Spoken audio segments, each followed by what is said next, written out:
Clarisse, nourrice esclave, c'est le nom de cette œuvre due à l'artiste haïtien Philippot. Sur le front de mer, derrière le casino, elle rappellera le passé esclavagiste de la ville. La statue est arrivée lundi de Bordeaux, c'est là qu'elle a été fondue en un temps record. Le modèle n'existait pas quand Philippot est arrivé en début d'année et il a fallu qu'on fasse le moulage et la fabrication. Donc c'est des délais plus que courts.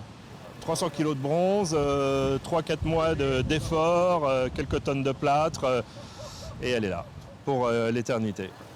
C'est la mairie de La Rochelle qui a commandé l'œuvre pour l'installer là où il n'y avait auparavant qu'une modeste plaque commémorative. Pour la petite et la grande histoire, il faut le savoir, Clarisse a bien existé. Elle était esclave aux Antilles, elle est venue parce que son maître voulait la garder à son service. Et puis on est dans une période du début du siècle des Lumières où on va avoir un mouvement qui va se créer, on approche de l'abolition de l'esclavage et le conseil municipal, sur proposition de son propriétaire, va déclarer Clarisse femme libre.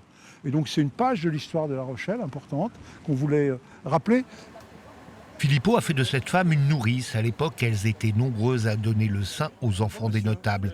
C'est la scène qu'il a souhaité restituer. C'est bien ? C'est une femme nourricière. Et dans ses bras, il y a un petit blanc et aussi à ses pieds, il y a son fils qui pleure. Donc, il allait le petit blanc.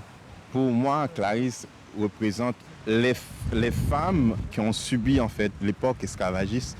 Et c'est une sculpture qui représente pour moi une force.